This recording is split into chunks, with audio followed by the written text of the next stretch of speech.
जय हिंद। स्वागत है आपका आपके अपने चैनल सरकारी एग्जाम हब पर, जहां मैं आप लोगों के लिए बीपीएससी स्पेशल और करंट अफेयर्स जुलाई 2026 से जुड़े टॉप 20 क्वेश्चंस लेकर आया हूं। ये सारे के सारे क्वेश्चंस आपको BPSC TRE 4.0, SSC, banking, railway और अदर कॉम्पिटिटिव एग्जाम्स में देखने के लिए मिल सकता है। तो चलिए बिना समय बर्बाद किए हुए इस सेशन को हम स्टार्ट करते हैं। इस सेशन का पहले क्वेश्चन की तरफ बढ़ते हैं। पहला क्वेश्चन है, बिहार की सबसे लंबी नदी कौन सी है? ऑप्शंस है सोन नदी, सेकंड है गंडक नदी, थर्ड है गंगा एंड फोर्थ है कोसी। चलिए सोच लीजिए और सोचकर आंसर बताइए। अगर हम सोन नदी के बारे में बात करें तो सोन नदी ये गंगा की प्रमुख दक्षिण से मिलने वाली सहायक नदी है। वहीं पर अगर गंडक के बारे में बात करें तो ये नेपाल से निकलती है और फिर उत्तर से आकर गंगा में मिल जाती है। वहीं पर अगर गंगा के बारे में बात करें तो गंगा बिहार की सबसे लंबी नदी मानी जाती है और है भी। ये एक महत्वपूर्ण नदी भी है। ठीक, यह राज्य को उत्तर और दक्षिण बिहार में विभाजित भी करती है। कोसी के बारे में बात करें तो कोसी को बिहार का शोक कहा जाता है, लेकिन ये सबसे लंबी नदी नहीं है। कोसी को बिहार का शोक कहा जाता है। सबसे लंबी नदी कौन सी है? तो सबसे लंबी नदी गंगा है। यानी ऑप्शन नंबर जो सी है वो पहले क्वेश्चन का सही जवाब होगा। चलिए आगे बढ़ते हैं। अगला क्वेश्चन है क्वेश्चन नंबर 2। बिहार राज्य का गठन किस वर्ष हुआ था? ऑप्शंस है 1905, 1912, 1936, 1947। चलिए सही जवाब बताइए। सोच लीजिए और सोचकर सही जवाब बताइए। 1905 के बारे में अगर बात करें तो 1905 में बिहार का नहीं बल्कि बंगाल का विभाजन हुआ था। 1912 में अगर बात करें तो 22 मार्च 1912 को बिहार जो है बंगाल से अलग हुआ था। यानी कि 1912 में बिहार राज्य का गठन हुआ था। अगर 1936 के बारे में बात करें तो 1936 में उड़ीसा बिहार से अलग हुआ था। और 1947 के बारे में तो सबको पता है कि अपना भारत उसी वर्ष स्वतंत्र हुआ था। तो क्वेश्चन नंबर दूसरे का जो सही जवाब होगा वो होगा 1912। यानी 1912 में बिहार राज्य का गठन हुआ था। ऑप्शन बी सही जवाब होगा। अगले क्वेश्चन की तरफ बढ़ते हैं। अगला क्वेश्चन है क्वेश्चन नंबर 3। बिहार का शोक किस नदी को कहा जाता है? ऑप्शन है गंगा, सोन, कोसी और फल्गु नदी। चलिए सोच के सही जवाब बताइए। गंगा के बारे में बात करें तो ये बिहार की एक प्रमुख नदी है और पहले हम बता चुके हैं कि गंगा जो सबसे लंबी नदी है भारत की ही नहीं, सॉरी, बिहार की नहीं बल्कि भारत की भी ये सबसे बड़ी नदी है। वहीं पर अगर सोन नदी के बारे में बात करें तो ये सोन नदी दक्षिण बिहार की प्रमुख नदी है। कोसी के बारे में बात करें तो कोसी ही वह नदी है जिसे बिहार का शोक कहा जाता है। लेकिन क्यों कहा जाता है? तो बार बार मार्ग बदलने और बाढ़ लाने के कारण कोसी को बिहार का शोक नदी कहा जाता है। फल्गु के बारे में बात करें तो फल्गु गया की एक प्रमुख नदी है। यानी क्वेश्चन नंबर जो तीसरा है उसका सही जवाब होगा option number C, Kosi Bihar की शोक नदी है। चलिए अगला क्वेश्चन है क्वेश्चन नंबर 4। बिहार में प्रसिद्ध महाबोधि मंदिर कहाँ स्थित है? ऑप्शन है राजगीर, बोधगया, वैशाली और नालंदा। चलिए सोच लीजिए और सोचकर सही जवाब बताइए। अगर हम बात करें राजगीर के बारे में तो यह मगध का प्राचीन राजधानी थी। वहीं पर बोधगया के बारे में बात करें तो यहाँ पर भगवान बुद्ध को बोधि वृक्ष के नीचे ज्ञान प्राप्त हुआ था। वैशाली के बारे में बात करें तो वैशाली लिच्छवी गणराज और महावीर से संबंधित स्थान है। नालंदा के बारे में बात करें तो यह प्राचीन विश्वविद्यालय के लिए प्रसिद्ध है। चलिए अब क्वेश्चन को देखते हैं। क्वेश्चन है बिहार में प्रसिद्ध महाबोधि मंदिर कहाँ स्थित है? सही जवाब होगा ऑप्शन नंबर बी, यानी कि बोधगया। अगले क्वेश्चन की तरफ बढ़ते हैं। अगला क्वेश्चन है क्वेश्चन नंबर 5। बिहार की राजधानी पटना का प्राचीन नाम क्या था? ऑप्शन है वैशाली, पाटलिपुत्र, गिरिव्रज और चंपा। चलिए सही जवाब बताइए, सही जवाब क्या होगा? अगर हम बात करें वैशाली के बारे में, तो यह प्राचीन गणराज्य की राजधानी थी। पाटलिपुत्र के बारे में बात करें तो ये पटना का प्राचीन नाम था। वहीं पर गिरिव्रज के बारे में अगर हम जिक्र करें तो यह राजगीर का प्राचीन नाम था। वहीं पर अगर चंपा के बारे में हम बात करें तो यह प्राचीन अंग महाजनपद की राजधानी थी। चलिए क्वेश्चन की तरफ अब बढ़ते हैं। क्वेश्चन है, बिहार की राजधानी पटना का प्राचीन नाम क्या था?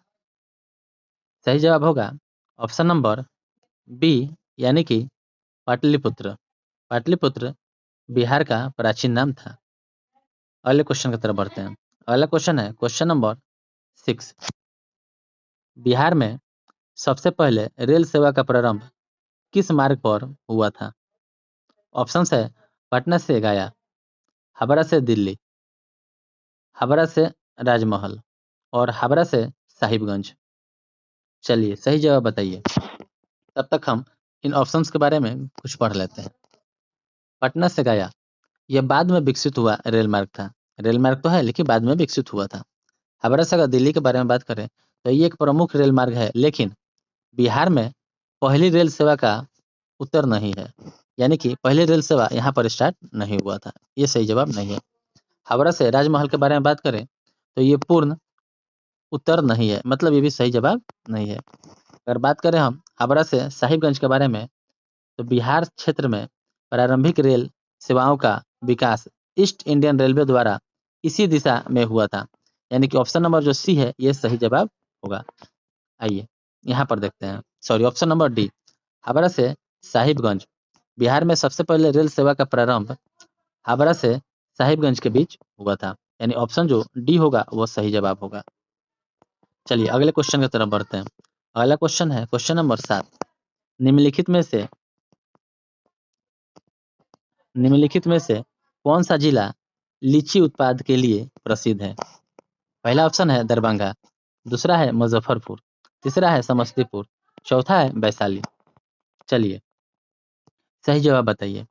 अगर हम दरभंगा के बारे में बात करें तो दरभंगा मखाना और आम के लिए प्रसिद्ध है, जबकि मुजफ्फरपुर के बारे में बात करें तो मुजफ्फरपुर शाही लीची के लिए विश्व प्रसिद्ध है। समस्तीपुर कृषि प्रधान जिला है, लेकिन ये लीची के लिए प्रसिद्ध नहीं है। वैशाली के बारे में बात करें तो वैशाली केला और अन्य फसलों के लिए जाना जाता है। लेकिन प्रश्न में पूछा गया है कि लीची के लिए कौन सा जिला प्रसिद्ध है? तो लीची के लिए जो सबसे प्रसिद्ध जिला है वह है मुजफ्फरपुर, जो ऑप्शन नंबर बी में लिखा हुआ है, यानी कि 7वें क्वेश्चन का ऑप्शन नंबर बी जो होगा वह सही जवाब होगा। अगले क्वेश्चन की तरफ बढ़ते हैं।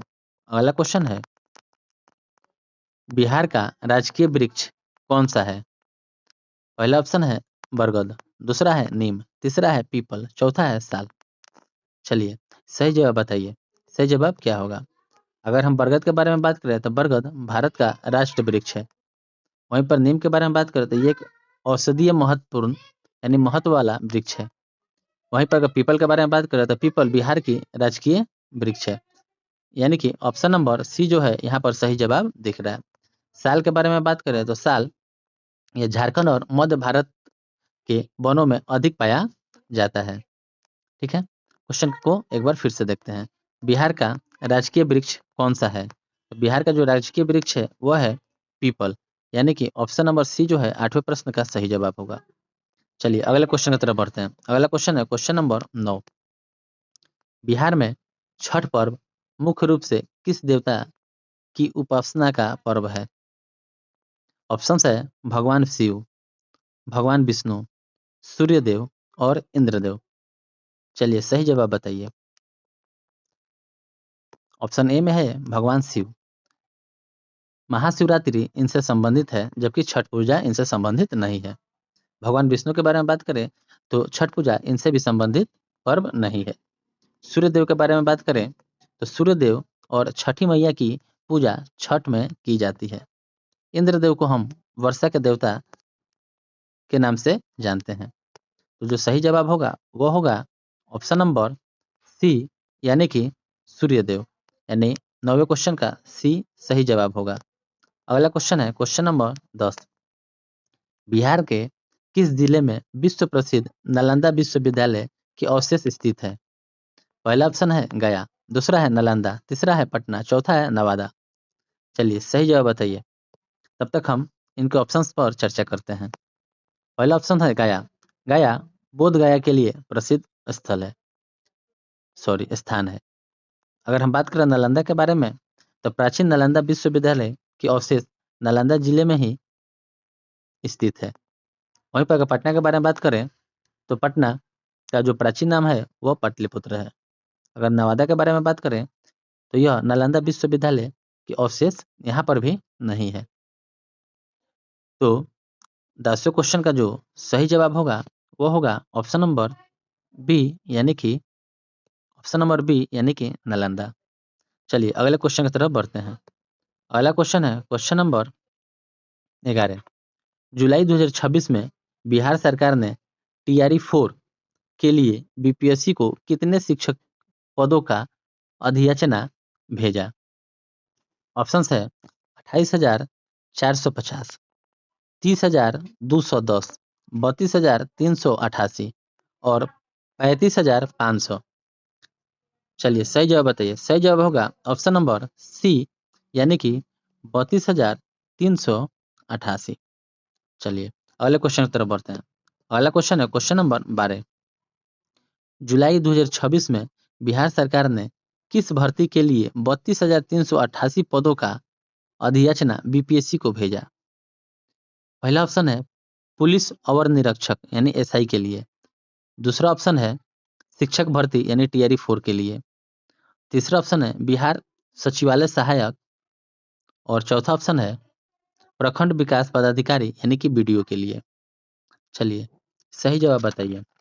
सही जवाब जो होगा वो है ऑप्शन नंबर बी, यानी कि टीआरई 4.0 के लिए 32,388 पदों का अधियाचना बीपीएससी को भेजा। किसने भेजा बताइए जल्दी से, किसने भेजा?